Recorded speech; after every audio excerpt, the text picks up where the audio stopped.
Bueno, siendo las 11:03, damos inicio a nuestra conferencia en el día de hoy, titulada Historia de cohetes y viajes especiales. No sin antes mm, hacer una alusión a este ciclo de conferencias que en este año serán en el segundo miércoles de cada mes en forma virtual. Y eventualmente tendremos también unas conferencias de carácter presencial, dependiendo de las coyunturas y de las facilidades que se tengan para ese fin.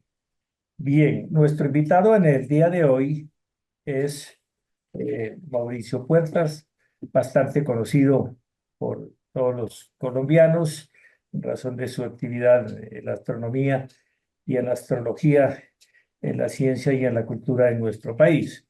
Voy a permitirme hacer una presentación microcurricular de su hoja de vida. Germán Puerta Restrepo es economista de la Universidad de los Andes, astrónomo aficionado, experto y divulgador de la cultura y la ciencia. Recibió Premio Latinoamericano Red Pop de Divulgación de las Ciencias. Fue presidente de la Red de Astronomía de Colombia y gerente del Planetario de Bogotá. Es autor de varios libros de popularización de la cultura científica y gestor de proyecto de centros de ciencia y planetarios. Entonces, bienvenido a la Sociedad Geográfica. Muchas gracias por aceptar nuestra invitación y el tiempo es suyo. Muy amable. Bueno, un buen día para todos. Me confirman si me observan y me escuchan bien. Señor, sí, lo escuchamos y lo vemos perfectamente. Bueno, muchas gracias a la Sociedad Geográfica, doctor Cadena, por la presentación y por esta invitación. Me siento muy orgulloso de que la Sociedad Geográfica de Colombia haya considerado mi perfil y mi conferencia para participar en esta serie de, de actividades de divulgación. Muy rápidamente, porque quiero entrar inmediatamente al tema de la conferencia. Debo decir que desde hace más de 40 años estoy involucrado en la divulgación científica. Estoy absolutamente convencido de que la integración de la cultura y la ciencia en la sociedad a gran escala, a escala territorial, es el verdadero eje de la transformación. Si no luchamos contra la ignorancia, las supersticiones y las pseudociencias, eh, no lo vamos a lograr. Y por ello también estoy involucrado en promocionar proyectos de más centros de ciencia y más planetarios. Colombia tiene unas restricciones estructurales muy serias para lo que se llama la sociedad del conocimiento, pero esto va a ser tema de otra conferencia que espero algún día dictarla, ojalá en la sociedad, en la sociedad geográfica, una conferencia que se titula precisamente Ciencia y Sociedad, en donde analizamos las terribles restricciones que tiene Colombia para integrar la cultura científica y además las soluciones que por supuesto existen. Voy a compartir pantalla, esta es la parte más delicada de estas presentaciones. Sí, quiero que me confirmen si se está observando en pantalla completa mi presentación. Sí, señor. Está correcto. Está Estamos viendo la correcto. pantalla. Correcto. Perfecto. Aquí están mis correos y mis redes, que con gusto ustedes pueden escribirme. Tengo montañas de archivos de información sobre temas de astronomía, ciencia, viajes espaciales, que con mucho gusto me encantaría compartir. Eh, el WhatsApp también, que ahora es una gran herramienta. Esta conferencia forma parte de un tema que he trabajado desde hace muchos años y que el año pasado lo convertí en este libro que salió con el sello de Planeta Lector, de la editorial Planeta Colombiana. Yo tal vez podría entender muy bien que esta historia es asombrosa porque, como lo veremos, los acontecimientos que nos permitieron la conquista del espacio son más que asombrosos, pueden ser en cierta forma increíbles. Y tal vez por ello es que hay personas que creen que jamás fuimos a la Luna, porque realmente esta historia es absolutamente increíble. Voy a tratar de resumirla, por supuesto, en 40 minutos, mucho más, por supuesto, en el libro, que pues, está disponible en todas las librerías. Esta historia comenzó hace más de 1000 años, cuando pues parece que en forma accidental, un alquimista en la antigua China, junto con su asistente, estaban mezclando tal vez algún compuesto de nitrato, salitre, azufre o carbón vegetal, y de repente, ¡boom! Por un evento muy accidental, se descubrió la pólvora, algo que iba a cambiar el mundo para siempre. No hay duda que algunos eventos históricos pueden parecer menores en su momento y con el tiempo se magnifican para producir cambios extraordinarios. Eso a veces lo llaman el efecto mariposa, pero este es un típico ejemplo de algo que sucedió en algún momento, sin duda, y nos cambió el mundo para siempre. Rápidamente la aplicación de la pólvora a a la cohetería, digamos a los voladores, como los llamaríamos hoy, se aplicó para en su primer uso, que fue el uso militar. De hecho, la, la explosión, las explosiones que esto causaba entre las hordas mongoles, se dice que además emplazaron estos lanzadores de pólvora en las murallas, como en la muralla china, podrían espantar a los caballos y producir estas, eh, digamos, conflagraciones. El invento era demasiado sencillo y se esparció por toda Asia hasta llegar a Europa. Y hay una referencia también, también en la antigua China, de un funcionario que se imaginó la idea que si él colocaba en su silla 47 cohetes, 47, y que sus 47 ayudantes simultáneamente los aplicaban, pues podría ir a la luna. Y esto efectivamente parece que lo hizo, y cuando se dispersó la explosión, el funcionario había desaparecido. Lo que quiere decir que tal vez sí fue a la luna, pero aunque sabemos que tal vez el resultado fue otro. Pero no hay duda que él fue el primero que tuvo la idea muy correcta de que la cohetería tenía la clave para salir al espacio. Rápidamente entonces se esparció el invento de la pólvora por toda Asia, y en Europa tuvo varias aplicaciones también, por ejemplo para la minería, para, y para este evento de los fuegos artificiales, que las cortes europeas eran muy afines al uso de la pólvora en estos fuegos pirotécnicos. De hecho, fue en Italia donde al cohete se le llamó rocheta, ¿no? Y de ahí se va a derivar la palabra rocket. ¿Sí? Entonces tenemos que la pólvora se esparce rápidamente por todo el viejo mundo, y empiezan inclusive a hacerse mejoras, ¿no? Como por ejemplo cohetes por etapas y aletas para mejorar su dirección, que era tal vez uno de los problemas más importantes. Ahora, en a principios del siglo XIX, cuando los ingleses invaden la India, eh, una, un escuadrón de coheteros del ejército de la India recibió a la Armada inglesa con esta lluvia de cohetes. y parece que la derrota, estas primeras derrotas de Inglaterra en la India fueron pues de estas tropas coloniales británicas, y parece que el cohete tuvo alguna incidencia. Y fue un inventor y también abogado inglés llamado William Congreve, que comenzó a darse cuenta de la importancia que tenía la cohetería como arma, ¿sí? Y desarrolló lo que se van a llamar los cohetes Congreve, que tenían hasta un peso de 100 kilos y podían transportar 5 kilogramos de explosivos incendiarios, incluyendo un alcance de 2 kilómetros. Y se utilizaron por primera vez en 1806 durante las guerras napoleónicas.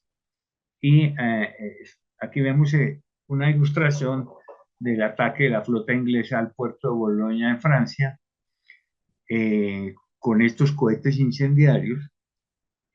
Lanzaron 2.000 cohetes incendiarios que resultó en la completa destrucción del puerto. Sin embargo, la cohetería tenía varios problemas. Pues sí, producía unos efectos físicos y psicológicos en los combates, pero no eran raras las noticias de las catastróficas voladuras de los polvorines por el almacenamiento, ¿sí? Y además, el problema de la dirección. Para dar en el blanco, habría que lanzar muchos cohetes. Y el otro problema es que, perdón, los cohetes tenían un rival muy fuerte, que era el cañón de artillería, que también usaba pólvora, pero el proyectil se dirigía con gran precisión y no tenía, digamos, problemas de almacenamiento. Así es de que el cañón de artillería va a desplazar al cohete como arma, y en los albores del siglo XIX, mediados del siglo XIX, el uso del cohete como un arma desapareció casi completamente. En 1841 me encontré esta imagen de un inventor inglés muy imaginativo que pensó que los cohetes algún día servirían para volar, para transportar personas, ¿no? La prensa lo ridiculizó por pensar en una idea tan absurda como esa. Pero en realidad, ¿verdad? Ya la ciencia ficción había anticipado el viaje espacial. Curiosamente, el gran, más reconocido de los autores de la ficción, Julio Verne, va a inspirar con sus libros a muchos de los teóricos del siglo XIX, de la transición del siglo XIX al siglo XX, a muchos de los teóricos del viaje espacial, especialmente por sus novelas de la Tierra a la Luna y alrededor de la Luna. Curiosamente, Verne no va a utilizar un cohete para lanzar sus tripulantes, que por una gran coincidencia de la novela lo lanza desde la península de Florida, un siglo antes del viaje del Apolo 11. Y además, bueno, 3 tripulantes, hay varias coincidencias, pero él va a utilizar es un cañón, que por supuesto sabemos que es eh, una forma imposible de salir al espacio. Pero en ese momento la ficción había hecho ya muchas literaturas sobre viajes a la luna precisamente, y en ninguna aparece la cohetería como el medio para salir al espacio. Esto vendrá después con los teóricos del viaje espacial.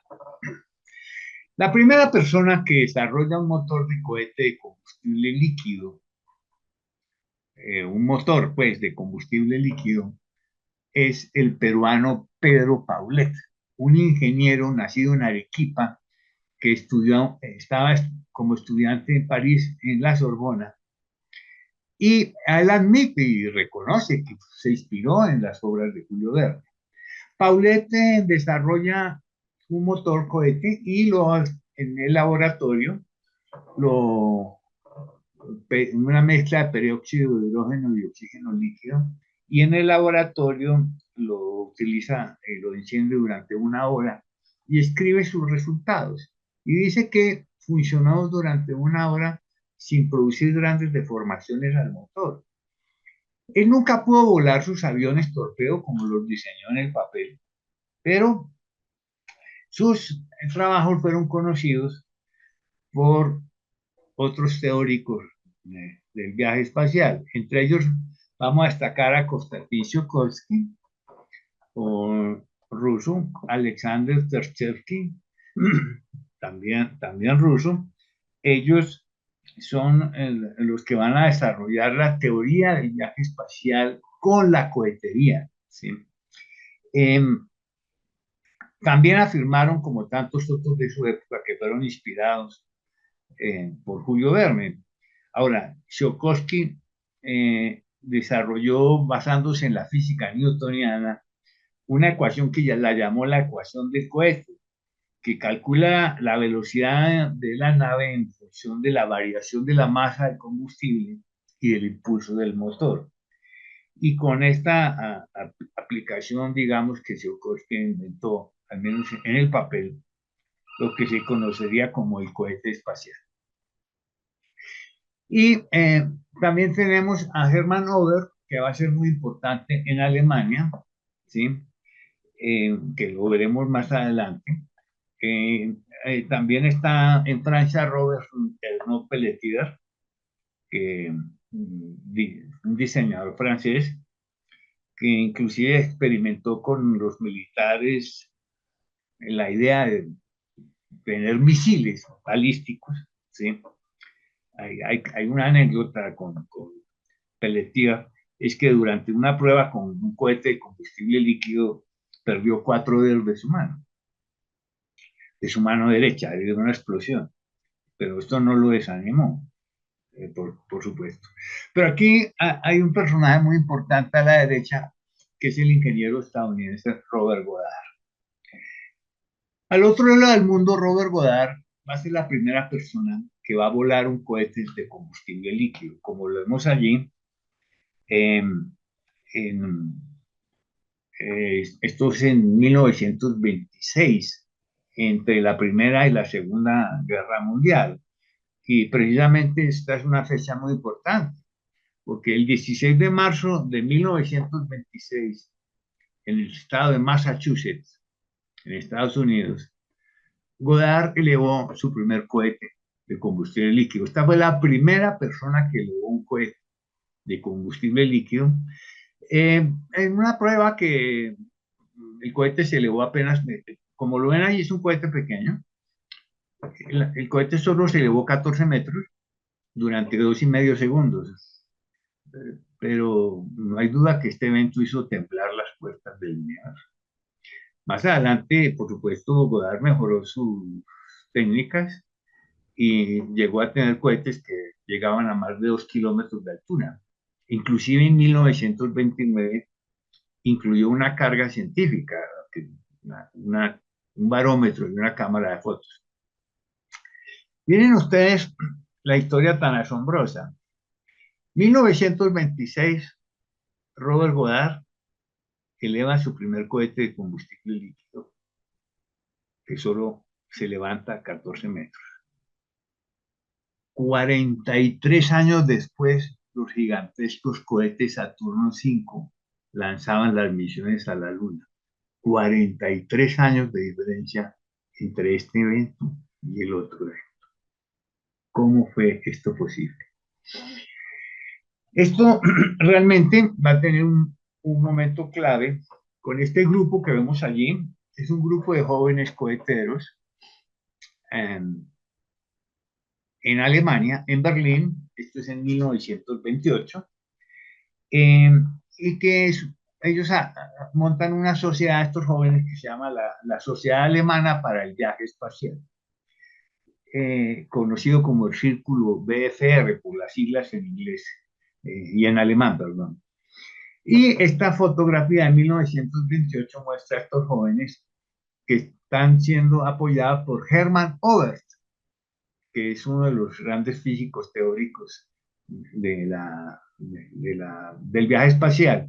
Aquí a la derecha vemos en pantaloncitos cortos a un personaje muy importante de esta historia, que se llama Werner von Braun, un joven que está estudiando física, y estos jóvenes están lanzando cohetes, pero los están lanzando desde un campo de fútbol en Berlín, hasta que la policía dice, bueno, los saca de ahí porque hay quejas de los vecinos, están lanzando cohetes cada vez más altos. Y entonces Von Braun y sus amigos y sus compañeros deciden buscar el apoyo del estamento que posiblemente les va a dar el apoyo, pues sí, el apoyo sin duda, pues el ejército, que tiene los grandes campos, y va a empezar esta curiosa relación entre Von Braun y sus amigos técnicos y ingenieros con los militares alemanes. Les hacen una demostración en 1932 en un campo militar, que inclusive el primer cohete de combustible líquido les falló, pero el general Walter Dormer, que era el militar a cargo de este campo, se da cuenta de que estos muchachos realmente son claves y geniales, y decide apoyarlos. Así es de que la sociedad del viaje espacial de Von Braun y sus amigos va a trabajar para el ejército alemán en todo lo relacionado con la cohetería y la combustión. Pero en 1933, Adolfo Hitler toma el poder en Alemania. Y los militares, inicialmente parece que a Hitler no le interesó el tema de la cohetería. ¿Sí? Eh, Hay una curiosidad porque al otro lado, en Estados Unidos, como ya están sonando los tambores de guerra en los años 30, los militares estadounidenses se van a acercar a Robert Goddard a preguntarle cuál sería, según su opinión, la utilidad de la cohetería como misiles de guerra. Y Robert Goddard les dice, adelante y que Dios los bendiga, pero no cuenten conmigo. Y tal vez por ello Estados Unidos no va a tener ninguna importancia en el desarrollo de la cohetería durante la Segunda Guerra Mundial. No así en la Alemania nazi. Porque luego de la anexión alemana de Austria en 1938, el ejército demandó con urgencia que se hicieran experimentos de cohetes como misiles. Von Braun ya se había afiliado al partido nazi. No era nada raro. 12 millones de personas están afiliados al partido nazi, pues nadie podía saber que iban a cometer en años posteriores pues todas las atrocidades que conocemos, y era lo más normal que la gente se afiliara al partido nazi, como era el partido de moda, un partido que tenía un discurso muy nacionalista, que se vendía muy bien entre el público. Pero es evidente que si Von Braun no se afía al partido nazi, Von Braun y sus técnicos no hubiera podido trabajar con los militares, no hubiera podido desarrollar su, su anhelo, que era el viaje espacial. Es que la sociedad del viaje espacial de Von Braun era eso, era colocar satélites en el espacio, ir a la Luna, ir a Marte, ir a otros mundos. Ese era el sueño que tenía Von Braun. Pero las circunstancias políticas de la época van a transformar por completo ese sueño, porque los militares le van a dar a Von Braun y a su gente unas instalaciones en Peenemünde, en el mar Báltico, un campo de cohetería que no se podría soñar nadie. Es que miren, casi 12 años antes estos muchachos estaban lanzando cohetes en un campo de fútbol en Berlín. Y ahora, 12 años después, tienen en sus manos el campo de cohetería más impresionante que uno pudiera imaginarse, el campo de Peenemünde. Aquí vemos a Von Braun con los militares. Todas estas fotografías son de Peenemünde, esta es de Peenemünde ya en plena guerra mundial, 1942, cuando Von Braun y su gente ha recibido las instrucciones de construir esta maravilla. Ya antes habían construido un cohete, un misil llamado el B-1, que fue probado desde lanzamientos de rampas en Francia contra Inglaterra, pero era un cohete lento y era muy fácil de interceptar por el ejército británico. Pero Von Braun diseñó el B-2. Hay una curiosidad importante del B-2, o sea, este B-2 medía 14 metros de altura, pesaba más de unas 13,5 toneladas y podía llevar 1 tonelada de explosivos. Pero eh, el, el primer lanzamiento exitoso del B-2 fue en 1942, en la primavera. Pero el 20 de junio de 1944, miren esta fecha, 20 de junio de 1944, en una prueba de un B-2, verticalmente atravesaron la que se conoce como la línea Karman, que es la línea que es la frontera del espacio exterior, y llegó a los 120 kilómetros de altura. El primer objeto humano que salió al espacio fue un misil nazi, el 20 de junio de 1944.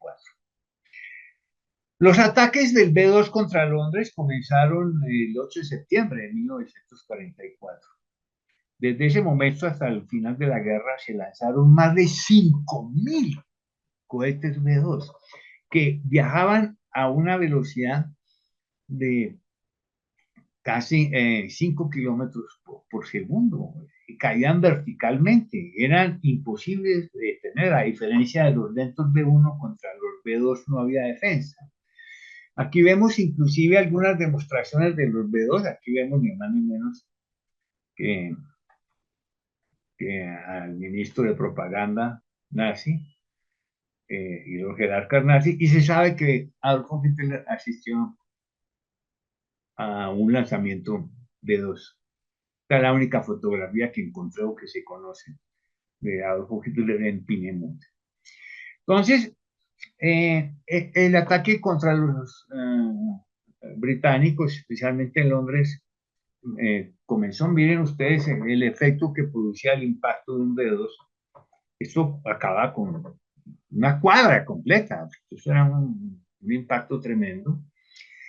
No ocasionaron muchas muertes, apenas unas 5.000 muertes, grandes daños, y no ocasionaron muchas muertes porque Londres estaba completamente evacuado. Pero a principios de 1945 ya era evidente la derrota de Alemania. Von Braun y su gente tenían que tomar decisiones. Quedarse en Peenemünde, que esto es en el Báltico al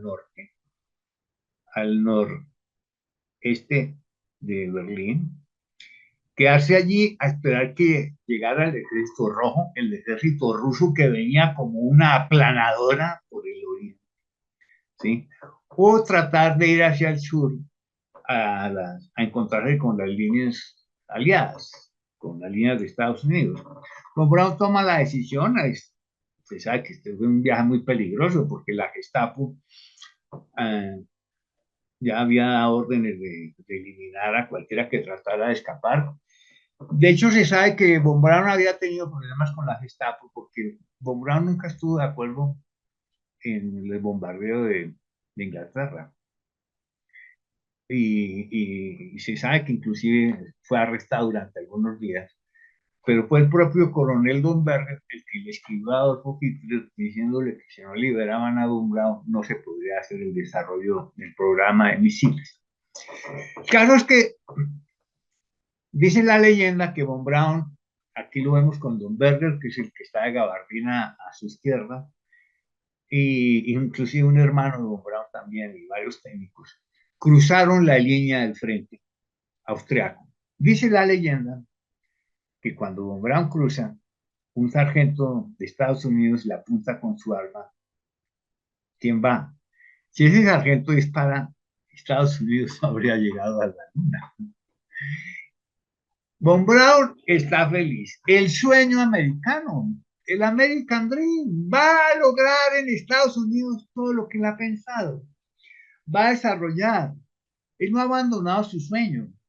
Él tiene su mirada puesta, inclusive en sus notas se lee que él ha desarrollado el B2 hasta una versión, por lo menos en el papel, que podría situarse en órbita alrededor del espacio, como un satélite.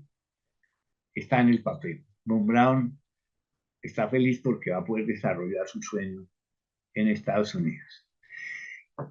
Por supuesto, aquí hay un debate, sí, Estados Unidos, los militares se van a hacer los de la vista gorda, saben que tienen en sus manos la joya de la corona de la ingeniería aeroespacial. De hecho, ellos van a encontrar eh, toneladas de documentos que Von Braun les va a aportar, cohetes B2 intactos. Los rusos también van a capturar ingenieros alemanes y cohetes intactos y documentación. Las dos potencias van a adquirir este conocimiento.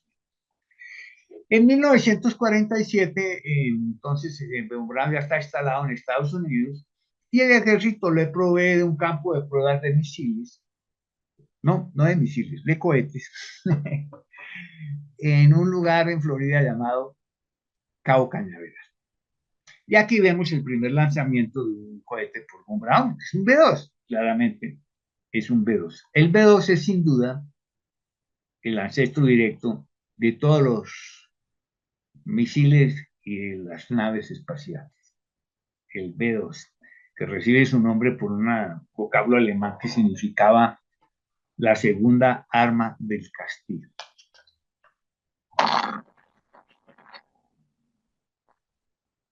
Pero en 1949 las cosas van a cambiar nuevamente, porque la Unión Soviética detona su bomba atómica. Ya los estadounidenses lo habían hecho en sus campos de pruebas y luego en Japón. Y al tener las dos potencias, el arma nuclear se va a desarrollar lo que se conoce como la Guerra Fría, que es ese dominio del mundo entre las dos potencias, la Unión Soviética, Estados Unidos, comunismo, capitalismo, en los dominios militar, económico. Y curiosamente se va a desarrollar también en el plano científico. Este centro es uno de los grandes protagonistas de la historia, Wernher von Braun. Al otro lado, en la Unión Soviética, tenemos a Sergei Korolev, otro gran genio de la ingeniería. Korolev también tenía su mente puesta en el espacio y él inclusive va a desarrollar la teoría también de la cohetería. Sin embargo, Korolev también va a tener su historia, ¿no? Porque las circunstancias políticas y sociales de su momento para él fueron muy duras. Porque en 1938, cuando se iniciaron las purgas stalinistas, Korolev fue denunciado por algún colega o algo de desperdicio de fondos o algún falso positivo. No estaba muy claro qué le pasó. Y Korolev fue encerrado en un gulag en Siberia, en un campo de concentración en donde las circunstancias eran muy duras. De hecho, 1 de cada 3 prisioneros moría. Y Korolev inclusive va a tener algunas secuelas como sordera o algo así por el estilo. Pero en 1941, cuando ya eran 1940, cuando ya estaban en guerra, y se dieron las urgencias de tener a sus mejores ingenieros, alguien les dijo, pero ¿cómo son de brutos? Si es que al que más sabe de esto lo tienen ustedes allá encerrado. Y entonces Korolev fue rehabilitado y traído de nuevo a Moscú. Y también se le van a dar los ingenieros alemanes y los cohetes B2 para que él desarrolle también los cohetes como misiles. Porque ahora, tanto Von Braun como Korolev, como los ingenieros, ya no van a poder pensar en el cohete espacial. Ahora se trata de misiles, los que llaman los misiles balísticos intercontinentales ICBM para levantar bombas atómicas. Y este sueño de estos ingenieros se va a ver truncado de nuevo porque pues les toca trabajar en el programa misilístico. Aquí vemos el primer cohete de Korolev, el R1, claramente un B2, ¿sí? Y él va a desarrollar la serie de los cohetes R hasta llegar al R7 en 1957, que es este maravilloso cohete que vemos allí. Va a haber una diferencia muy importante y esto es clave, señores y señoras, porque la diferencia entre los dos programas, el de Estados Unidos y el de la Unión Soviética, fue el siguiente. En Estados Unidos, las bombas atómicas eran más pequeñas, más modulares, digamos así, mientras que las bombas atómicas soviéticas, como todos los productos socialistas, eran más pesadas, más burdas, y les obligó a hacer cohetes más pesados. Pero mientras que en la Unión Soviética todo el mando estaba unificado bajo Korolev, en Estados Unidos la Marina, el Ejército y la Aviación, cada uno tenía su programa por separado y no se entendía, estaban divididos. Así es de que Von Braun sabía que tenían una gran desventaja frente a la Unión Soviética respecto al programa de misiles. Sin embargo, todo va a cambiar. Todo va a cambiar de una forma muy curiosa, como sucede, pues, en muchos casos, ¿no? En 1953, el Consejo Internacional de Uniones Científicas declaró que el año 1957-58 sería el año geofísico internacional, que ustedes allí en la Sociedad Geográfica conocen muy bien la importancia del año geofísico, y propuso la idea de que en ese año se lanzara el primer satélite para estudiar la Tierra, para estudiar la geografía de la Tierra, un evento que iba a ser clave en el año geofísico. Curiosamente, Korolev y Von Braun se van a dar cuenta de que esta es la clave para poder reorientar los programas de misiles al programa de los cohetes espaciales. Korolev le escribe a los militares y a los políticos en el Kremlin, porque no hay duda que el lanzamiento del primer satélite va a tener una importancia política enorme, porque será la evidencia del alto nivel de la ciencia soviética. Von Braun también le dice a los jerarcas de Estados Unidos, miren, este es el momento en el cual tenemos que demostrar la superioridad tecnológica de los Estados Unidos en el mundo. Y empiezan entonces, y aceptan, de hecho, cada uno de sus programas es aceptado, y comienza entonces esta carrera por colocar el primer satélite en el espacio. Cuenta la leyenda que los estadounidenses deciden hacer una reunión entre la Marina, el Ejército y la Aviación para ver cómo se coordinan, cómo mejoran sus competencias, porque saben que tienen desventajas. Y dice la leyenda que en medio de esa reunión entró corriendo un mensajero con la noticia, el 4 de octubre de 1957, del lanzamiento del primer satélite artificial por la Unión Soviética a bordo de un cohete R-7, el Sputnik. Un gran logro de Korolev. Aquí se inicia la era del espacio. El Sputnik, esta esfera de 45 centímetros de diámetro que orbitaba la Tierra cada hora y media y lanzaba una señal de audio que inclusive era identificada aquí por los radioescuchas, que por los radioaficionados, ¿sí? Y esto tuvo una importancia extraordinaria. Este fue el sonido más importante en la historia del siglo XX. Por supuesto, el impacto fue demoledor. La prensa tituló esto pues como una gran victoria soviética y imagínense ustedes si además podían tener un satélite sobre el espacio, pues indudablemente podían caer sobre cualquier lugar de Estados Unidos o Europa con bombas atómicas. Así de que esto realmente era algo muy preocupante. Eh, las titulares de la época lo muestran, ¿no? Rusia gana la guerra, la luna roja sobre Londres. Además, Estados Unidos había vendido la idea que tenía una superioridad tecnológica, y lo cual parece que no era cierto, pero el golpe siguiente iba a ser más demoledor.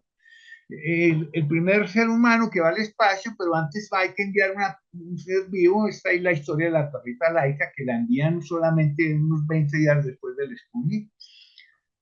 Esto fue realmente un error, porque la prueba estaba diseñada para la primavera del 58, pero los jerarcas del Kremlin obligan a los científicos a lanzar a la perrita para celebrar los 40 años de la Revolución Rusa, con un gran espectáculo. La prueba no tuvo ningún efecto, ninguna utilidad, porque había que recuperar al animal, pero los científicos no tenían diseñado el sistema de recuperación. Así es de que lo de Laika pues lo contaremos en otro momento, una historia muy triste. Yuri Gagarin, el primer hombre en el espacio, una hazaña extraordinaria, ni mencionarlo de Valentina Tereshkova, la primera mujer en el espacio. Todos los primeros, los first del exitoso programa espacial soviético. La primera en sobrevolar Venus, el primer objeto en sobrevolar Marte, el primer cohete en órbita con 3 tripulantes, luego la primera caminata espacial con Alexei Leonov, la primera sonda que impactó Venus, todos los first de la Unión Soviética, del extraordinario programa espacial soviético, con la maravilla de tener su gran cohete pesado. Von Braun le había advertido pues ya al presidente Eisenhower que no iban a poder lograrlo porque iban claramente atrasados, ¿sí?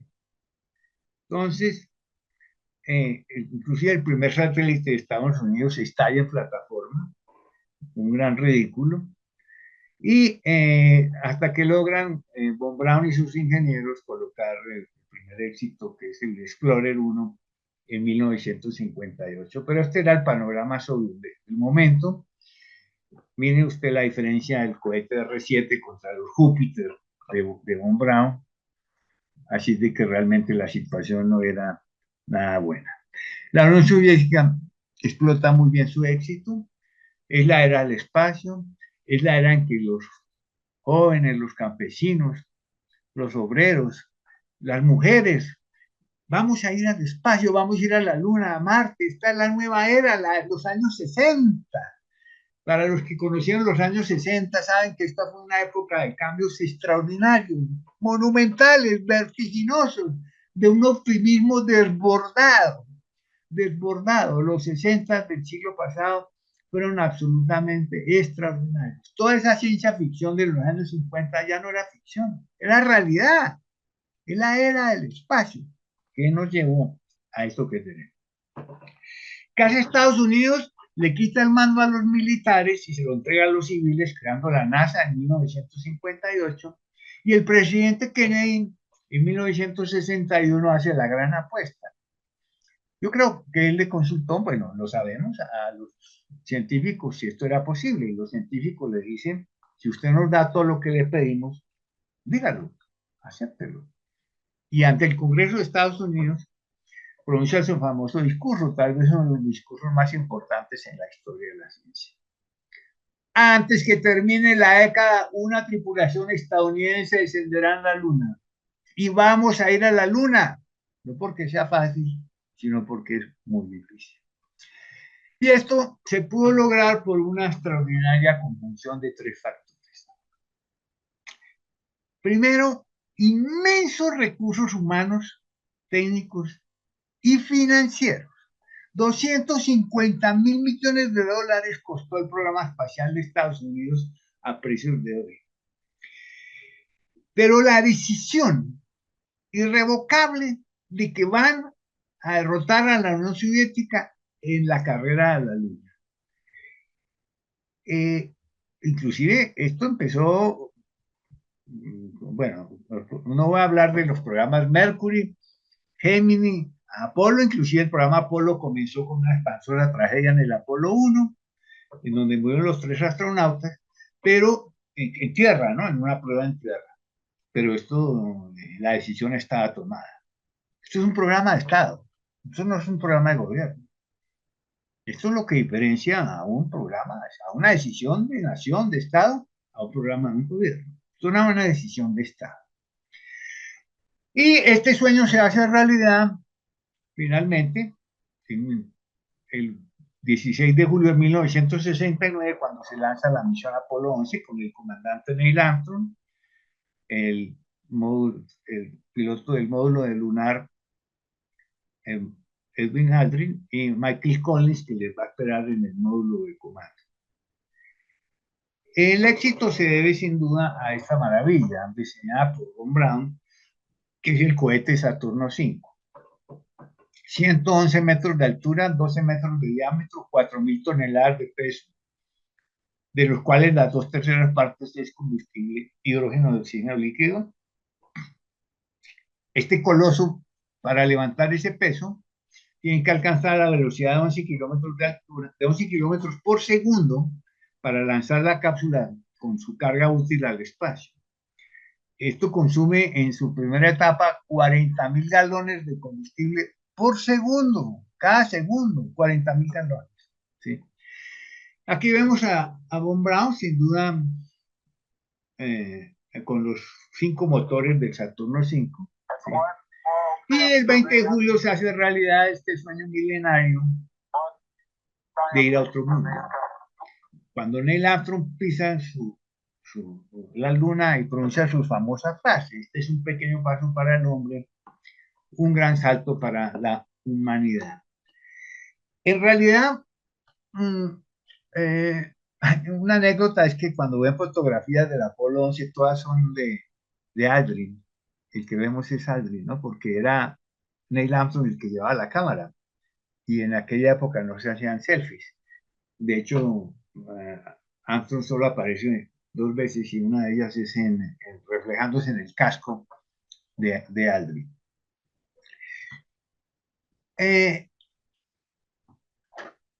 Fuimos a la luna y fuimos varias veces. Es algo extraordinario que para generaciones actuales es increíble. No solo fuimos a la luna una vez, sino 6 veces. 12 estadounidenses caminaron en la luna. 11 fueron militares y solo uno fue un civil. Hubieran podido ser 13, pero las misiones Apolo 13 se varó en el viaje, y 3 misiones más, Apolo 18, 19 y 20, fueron canceladas. Bueno, no hay mucho tiempo para mucho más. Los soviéticos también tenían su cohete, el N-1, pero tuvieron muchísimos problemas de calidad, de pruebas. Los análisis posteriores realmente revelaron que tenían muchísimos problemas de calidad y de comprobación de experiencias. Hicieron 3 vuelos sin tripulación y todos fueron un fracaso. Pero el principal problema que tuvieron fue que Korolev se murió en 1966 en una operación de rutina. Y ahí el mundo conoció realmente quién era Korolev. No lo conocimos antes. ¿Sí? Ahí quedó revelado. Ningún cosmonauta soviético ha ido a la luna y no fueron jamás. Aquí están nuestros protagonistas, entonces. Por un lado, Sergei Korolev, y por el otro Werner von Braun, representando toda esa eh, deseo y esa eh, de ir a otro mundo. Y fueron los protagonistas realmente de esta historia. Nunca se conocieron entre sí y nunca supieron el uno del otro, pero fueron gemelos en su hazaña y en su deseo de ir al espacio. Eh, pues no hay mucho tiempo más para dar paso a algunas preguntas, ¿sí? Siendo ya unos pocos minutos para las 12, pero sí hay que hacer una reflexión final sobre eh, la importancia de todo esto. Es que esta conferencia es posible gracias a ellos. Internet, pues, todas estas cosas. Es que no se imaginan la cantidad de aplicaciones, telecomunicaciones, paneles solares, medicina, materiales livianos, purificación de agua, tecnologías de la información, computadoras, sistemas globales de búsqueda, el GPS, la internet, los celulares, red de información y cientos de cosas más, inclusive que ustedes usan todos los días, son derivadas directas de la era del espacio, ¿sí? Pero estamos ahora en una nueva etapa. No hay duda que es, en este momento más de 70 países tienen agencias espaciales. Ahora hay el sector privado, hay nuevas metas, regresar a la Luna y luego ir al planeta Marte, ¿sí? Hay inclusive turismo espacial. Así es de que esta carrera continúa. Y pues esta historia pues está por escribirse, ¿no? En sus páginas. Pero eh, somos muy afortunados por haber vivido esta maravillosa era que se conoce como la era del espacio. Eh, Quiero darle paso entonces, si hay algún comentario, ah, por favor. Mucho más, por ejemplo, está en el libro, claro, apenas pude dar un esbozo de todo lo que tenía pensado contarles, porque es una historia llena de anécdotas también y de hechos eh, que también fueron tragedias, ¿no? No solo Apolo 1, los soviéticos también tuvieron algunas tragedias, pero eso lo saben todos los que están involucrados en esto, de que estamos haciendo algo que nadie ha hecho jamás, quisiera otro mundo, y eso es una prueba de ensayo y error.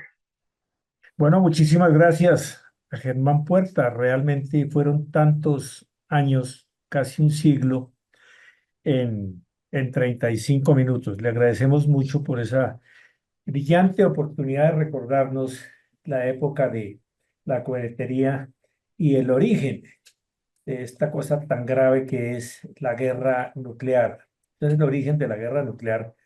Y ya hay gente que está hablando, con base en los pronunciamientos de Nostradamus, está hablando de la Tercera Guerra Mundial, una guerra termonuclear de las dos potencias que tienen la mayor cantidad de ese armamento, los Estados Unidos y, y nuestro amigo Putin. Bien, quería recordarles que estas conferencias desde la Sociedad Geográfica tienen un objetivo principalísimo y es el de darle la oportunidad a nuestros jóvenes estudiantes de las maestrías y los doctorados que ya tenemos en Colombia para que podamos enterarnos de los futuros desarrollos, qué nos espera de la geografía. Muchísimas gracias otra vez a Germán y muchísimas gracias a todos a quienes nos acompañaron en esta conferencia. Hasta una próxima. Un abrazo para todos y de parte del doctor Héctor Fabio Rusinque, igualmente un saludo muy especial para nuestros amigos de la Sociedad Geográfica. Hasta pronto.